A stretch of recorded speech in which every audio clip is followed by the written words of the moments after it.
Mesdames, Messieurs, bonjour. Très heureux de vous retrouver pour cette nouvelle émission Power Boost. Alors vous allez le voir, on va reprendre certaines innovations que l'on a sélectionnées pour vous lors du dernier CIMA. Mais sans plus tarder, je vous invite à retrouver notre rubrique Les News en partenariat avec l'hebdomadaire Machinisme Actualité.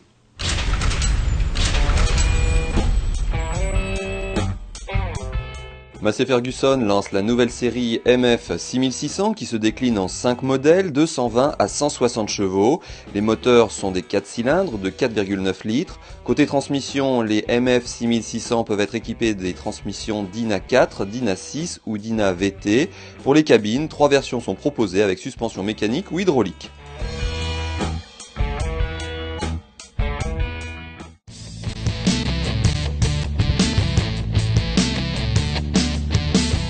La société Podia a depuis décembre 2012 la distribution sur le marché français, belge, luxembourgeois, africain, francophone, chilien et équatorien des tracteurs de la marque Belarus.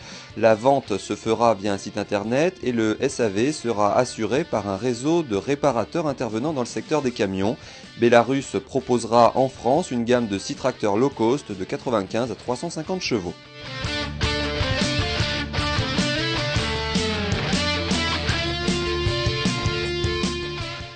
Épandre des engrais en 54 mètres de large, c'est pas du tout compliqué avec le nouvel épandeur d'engrais d'Amazon, le ZATS, qui a été dévoilé lors du dernier CIMA.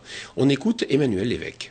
Les principales innovations sont la recherche de plus de performance, plus de rapidité d'épandage et aussi plus de sécurité d'épandage en augmentant les débits, en augmentant les forces de projection des engrais pour, dans la technique épandage, faire plus de recouvrement, donc plus de sécurité au niveau de la répartition.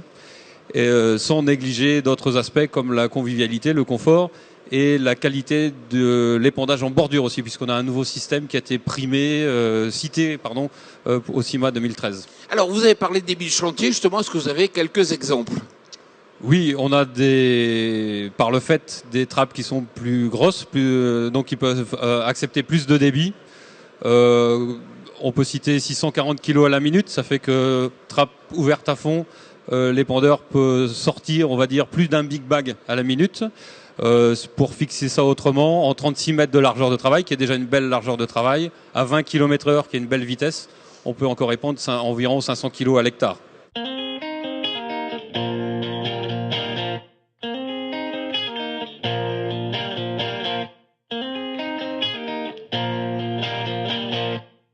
De Sangos, qui est un spécialiste de la protection des plantes, a décidé de développer son propre matériel pour garantir la qualité d'épandage de ses granulés anti-limaces.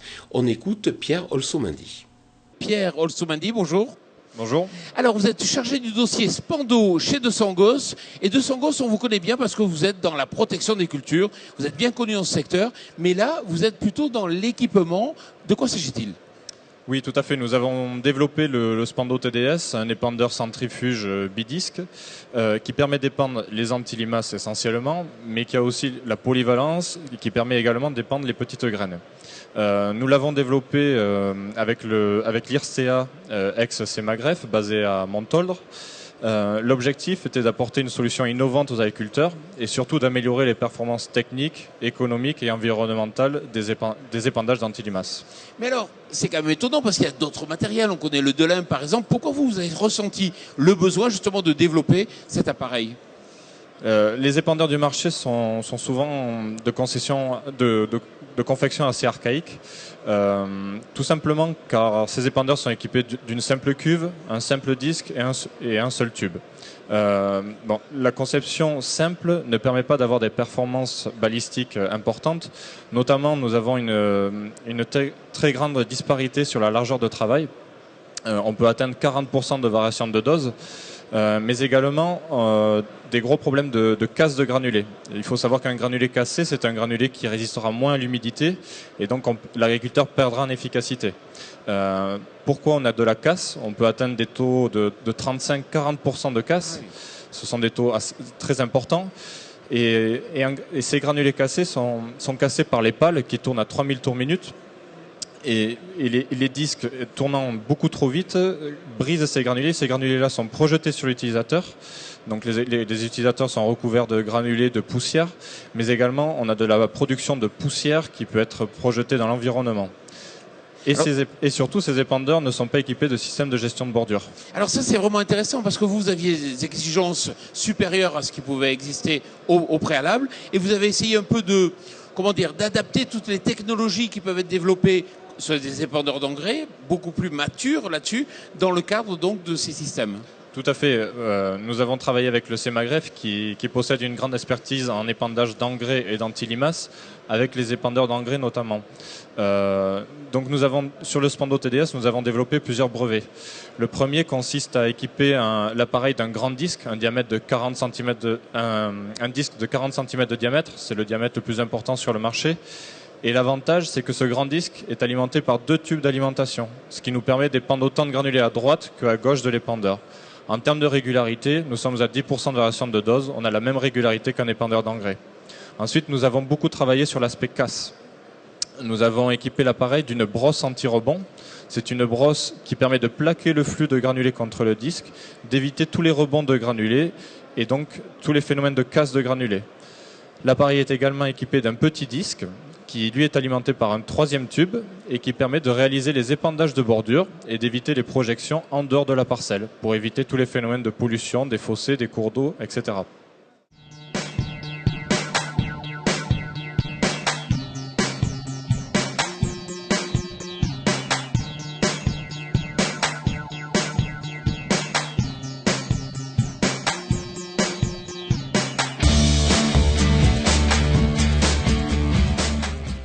Voici la rubrique Interview.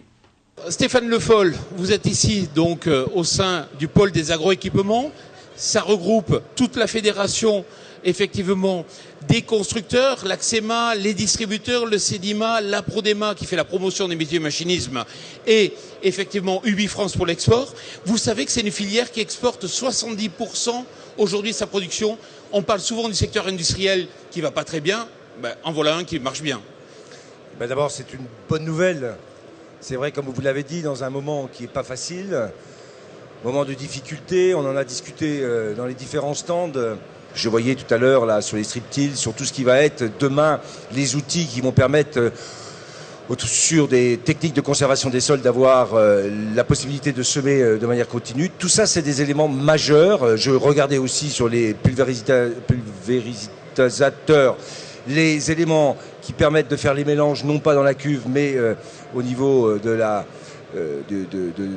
rampe. Et donc tout ça, c'est très important. On améliore les conditions d'utilisation, on diminue les volumes qui sont utilisés, et on est parfaitement dans l'objectif, être performant économiquement et performant écologiquement. Et donc ce secteur, effectivement, il est très important. Comme chaque semaine, on retrouve une équipe qui a participé au concours Champs-Élysées.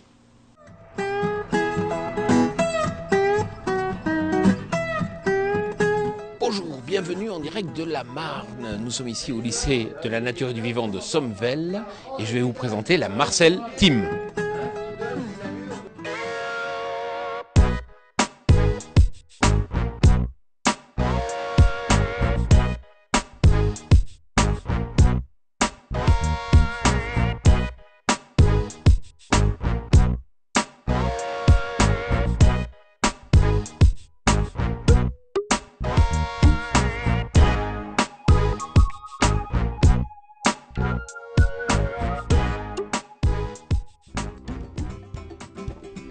Bonjour. Bonjour Kevin. Kevin, ici c'est votre espace de vie, votre espace de travail aussi? Oui, donc ici nous avons une chambre, donc on est par deux, et donc c'est là où principalement on travaille pour nos temps libres. Et comme là, je vois, c'est en plein boulot, rapport de stage? Oui, c'est ça. Donc voilà notre lieu de travail, et puis nous avons aussi un œil sur la nature en même temps.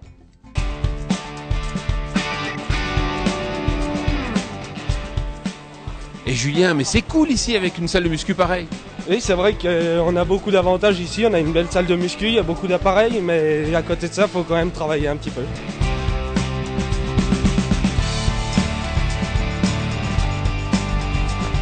Thomas, j'ai vu la salle de muscu qui est super, j'ai vu l'internat, maintenant je vois un tracteur équipé GPS, ça va?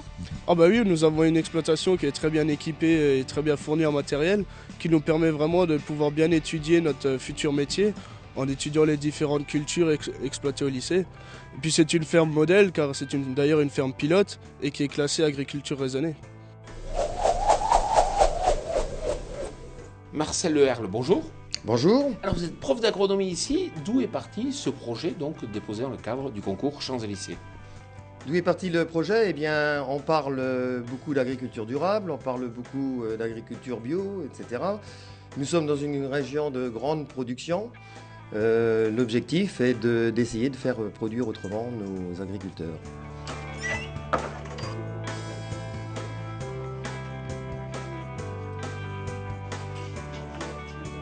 Paul, nous sommes ici au CDI, mais on peut parler quand même doucement. Comment, concrètement, vous avez fait pour débuter votre projet? Alors on est parti sur l'agriculture biologique. Pour cela, on a d'abord débuté par un peu de recherche ici au CDI. Ensuite, on a été directement voir les techniciens de la Chambre d'agriculture pour voir la faisabilité et comment on pouvait adapter les systèmes écologiques à l'exploitation du lycée. Et tout le secret, ça a été de voir sur le terrain pour avoir des informations fiables. Xavier, justement, vous êtes allé à la rencontre d'agriculteurs? Oui, on a la rencontre d'agriculteurs. On allait voir justement des fermes bio qui sont converties depuis peu de temps. Et donc, on allait voir sur le plan économique et pratique si c'était possible justement de faire cela. Et ça nous a justement permis de voir avec les connaissances d'agriculteurs. Frédéric, ce qui est intéressant, c'est que vous êtes fils d'agriculteur et justement, chez vos parents, il y a eu cette conversion. Alors voilà, tout à fait. Donc ça fait 10 ans qu'on a démarré la conversion. Alors ça m'a permis d'acquérir une expérience et des connaissances que j'ai pu partager à mon groupe pour réaliser au mieux notre projet de conversion.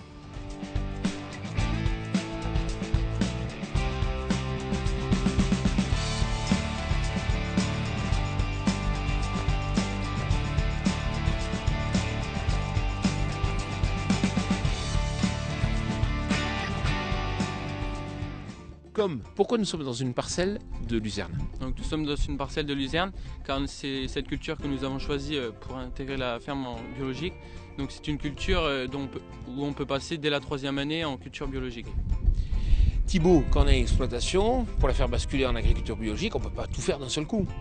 Non, on a été obligé, compte tenu des informations qu'on a prises, d'abord se baser sur une partie d'essai. On est parti d'abord sur une partie de l'exploitation, donc 10%, pour ensuite voir la faisabilité du projet et à long terme le poursuivre sur d'autres exploitations ou une surface plus grande.